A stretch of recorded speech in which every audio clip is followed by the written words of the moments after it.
भेदभाव करने वाले जो लोग हैं वो जहां जहां नहीं थे वहां ये धर्म आज भी बहुत अच्छी तरह फल फूल रहा है। और उस धर्म की वजह से उन देशों ने इतनी तरक्की कर ली है कि हम और आप जो है कहीं सामने आमने ठहरते नहीं है उनके सामने, कहीं हमारी कोई गिनती नहीं है।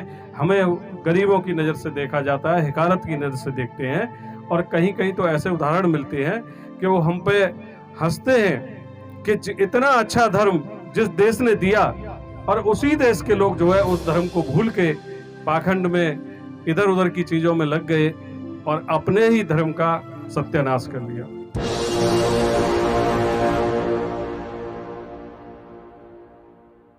तो इसी कड़ी में हमारे बीच में आगरा चलकर अशोक यादव जी आए हैं।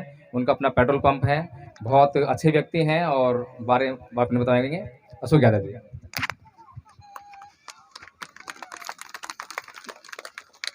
तथागत गौतम बुद्ध को नमन करते हुए और महापुरुषों की श्रृंखला में जितने भी हमारे महापुरुष हुए उन सभी को नमन करते हुए, डॉक्टर भीमराव अंबेडकर जी को नमन करते हुए, आप सभी को पुनः नमन करते हुए अपनी बातें रखूंगा।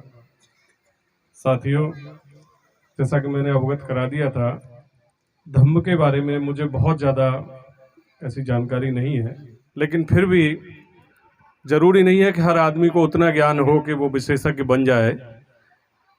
इतने ज्ञान से भी काम चल सकता है जितने ज्ञान से हमारा जीवन यापन अच्छे से हो जाए, हमारे आने वाली पीढ़ियां हैं वो अपना भविष्य सुधार लें, और हमारा आपका एक जो सामाजिक प्राणी होने के नाते जो रिश्ते हैं वो अच्छे बन जाएं। इतनी भी अगर हम इस बौद्ध धर्म से शिक्षा ले लेते हैं तो मेरी नज़र में ये है कि वो काफ़ी है। इन्हीं संदेश के साथ मैं आपके बीच आया हूँ। मैं कुछ समय पूर्व से जुड़ा हुआ हूँ।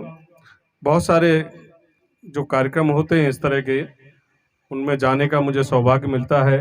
यहाँ पर भी वकील साहब ने और आदरणीय आपकी जो संयोजका हैं कार्यक्रम की, उन्होंने भी मुझे आमंत्रित किया, तो मैं शहर से यहाँ पर आया हूँ। कुछ छोटी छोटी बातें आपके बीच रखना चाहूँगा, क्योंकि धर्म का जो आर्थिक पक्ष है उस पर भी ध्यान दीजिएगा। दिक्कत क्या है, इसी धर्म से कुछ लोग कमाई कर रहे हैं और कुछ लोग जो है पैसा गंवाते रहते हैं और आजीवन गंवाते रहते हैं। उन्हें एहसास नहीं होता कि हम कितना धन जो है धर्म के नाम पे गंवा चुके हैं, और अगर उसे कहीं आपने ठीक जगह लगा दिया होता, अच्छी जगह लगा दिया होता, तो आपने तो जो जीवन जैसा भी काटा है वो एक अलग विषय है, लेकिन ये पीछे जो नौजवान जो पीढ़ी है ये अपना भविष्य जरूर सुधार लेती। आप ये जब समझ लीजिए, कोई भी व्यवस्था, चाहे उसे कुछ भी नाम दे दीजिए, चाहे धर्म का नाम दे दीजिए, सरकार का दे दीजिए, अगर वो जन कल्याण के विरुद्ध काम करती है, आम आदमी के विरुद्ध काम करती है, यानी सबको अपने साथ लेके नहीं चलती है, तो कहीं ना कहीं उस व्यवस्था में खोट है।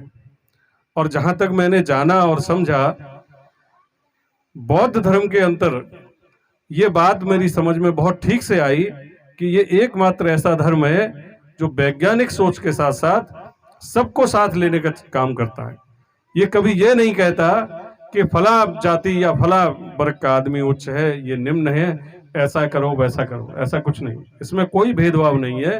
ये बहुत अच्छी बात है इसकी, क्योंकि साथियों, अपने केवल ये अलग बात है कि इसकी जो धर्म को चलाया वो भारत से ही थे, लेकिन भारत में इसके खिलाफ या इसके विरुद्ध काम करने वाली शक्तियां शुरू से काम कर रही थी, और कहीं ना कहीं उन्होंने भारत में इस जो है भावना को, इस धर्म को कमजोर करने का काम किया। लेकिन विदेशों में जहां पे ये धर्म चला गया और वहां पे इस तरह की विकृति नहीं थी, विकृति का अर्थ है कि समाज में भेदभावकारी जो नीतियां हैं या भेदभाव करने वाले जो लोग हैं वो जहां जहां नहीं थे वहां ये धर्म आज भी बहुत अच्छी तरह फल फूल रहा है। और उस धर्म की वजह से उन देशों ने इतनी तरक्की कर ली है कि हम और आप जो है कहीं सामने आमने ठहरते नहीं है उनके सामने, कहीं हमारी कोई गिनती नहीं है। हमें गरीबों की नज़र से देखा जाता है, हिकारत की नज़र से देखते हैं, और कहीं कहीं तो ऐसे उदाहरण मिलते हैं कि वो हम पे हंसते हैं कि इतना अच्छा धर्म जिस देश ने दिया और उसी देश के लोग जो है उस धर्म को भूल के पाखंड में इधर उधर की चीजों में लग गए और अपने ही धर्म का सत्यानाश कर लिया। दूसरा एक चीज और है, आपको किसी धर्म को, बौद्ध धर्म को कहीं से लाने की जरूरत नहीं है, वो हमारे आपके अंदर मौजूद है। आप बताइए, हमारे यहाँ जो शाकाहारी जो भोजन में जो व्यवस्था है वो किसकी देन है?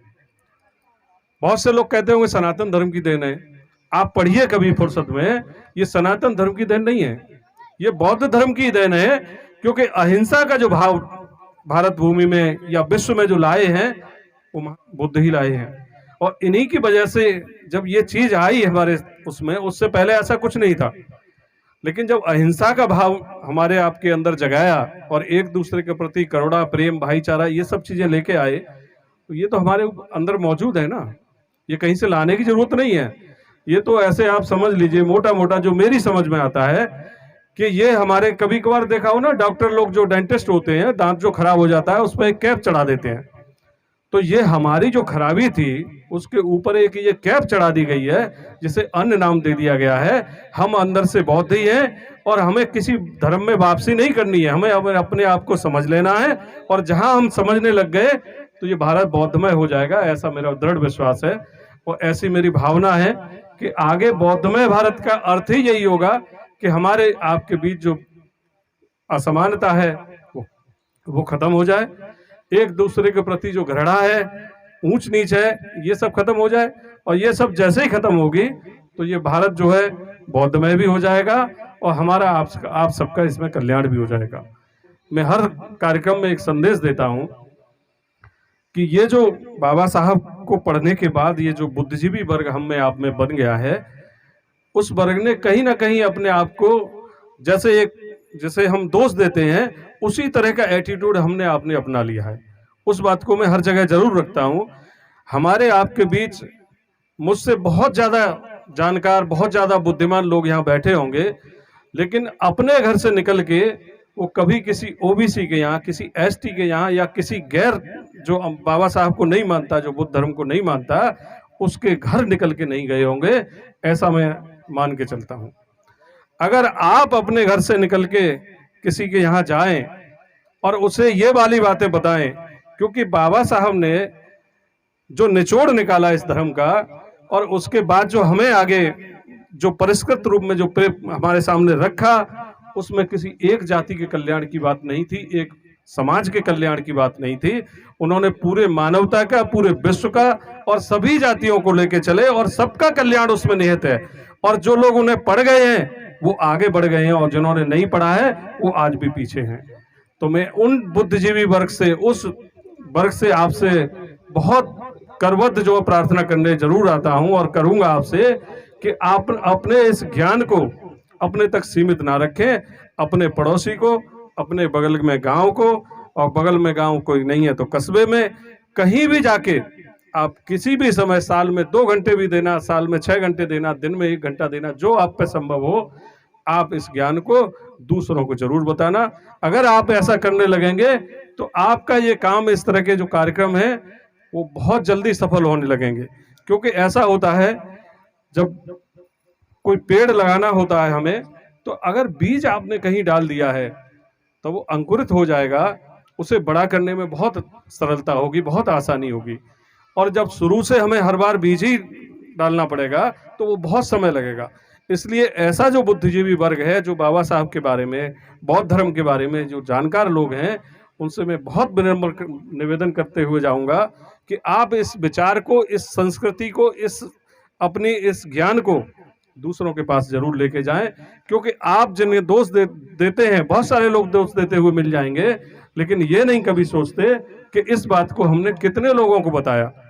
अपने घर में बताया वो ठीक बात है, लेकिन घर से बाहर भी बताने की जरूरत है। इन्हीं शब्दों के साथ मैं अपनी वाणी को विराम देना चाहूंगा। सभी साथियों को मेरा जय भीम, जय भारत, जय संविधान।